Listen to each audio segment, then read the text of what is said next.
Hi guys, welcome to day 34 of my mini blog. ఈ రోజైనా అన్ని క్లాసెస్ అటెండ్ అయిదామని చెప్పి కాలేజ్ కి స్టార్ట్ అయినా. నేను ఈ ఇయర్ స్కాలర్షిప్ అప్లై చేయాలన్న విషయం మర్చిపోయినా. ఇక స్కాలర్షిప్ అప్లై చేయడానికి బోనఫైడ్ కావాలని చెప్పి అడ్మినిస్ట్రేషన్ బ్లాక్ వచ్చా. ఇంకా మ్యామ్ దగ్గర బోనఫైడ్ ఫామ్ తీసుకుని డీటెయిల్స్ ఫిల్ చేసి మ్యామ్ కి ఇచ్చిన. నెక్స్ట్ మా బ్లాక్ వెళ్ళిపోయినా క్లాసెస్ అటెండ్ అయిదామని. ఇంకా ఫస్ట్ 2 పీరియడ్స్ అటెండ్ అయ్యి కొంచెం క్యాంటీన్ కి వచ్చినాం టైం పాస్ చేద్దామని. ఇంకా నెక్స్ట్ 2 క్లాసెస్ కూడా అటెండ్ అయినా. అప్పటికే క్లాస్ లో ఎవరు లేరు. ఇంకా సెకండ్ హాఫ్ ఏముంటామని చెప్పి ఇంటికి వెళ్దామని డిసైడ్ అయినాం. మార్నింగ్ సబ్మిట్ చేసిన బోనఫైడ్ కలెక్ట్ చేసుకుని బయటకు వచ్చినాం. ఇంకా బయటనే లంచ్ కంప్లీట్ చేసుకుని ఇంటికి స్టార్ట్ అయిపోయినాం. వెళ్లే దారిలో మేఘనాన్ని బస్ స్టాప్ లో డ్రాప్ చేసిన. ఇంకా ఈవినింగ్ వివేక్ గడు భాను గడు వచ్చిండు. ఇంకా ముగ్గురం కలిసి జిమ్ కి వెళ్ళిపోయినాం.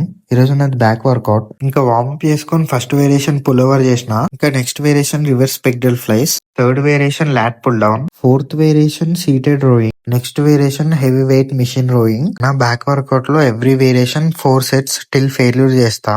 ఇంకా లాస్ట్ లో స్ట్రక్చర్ చేసి నా వర్కౌట్ ఫినిష్ చేసుకుని ఇంటికి వెళ్ళిపోయినా. That's it for today guys. See you in the next mini vlog. Bye by.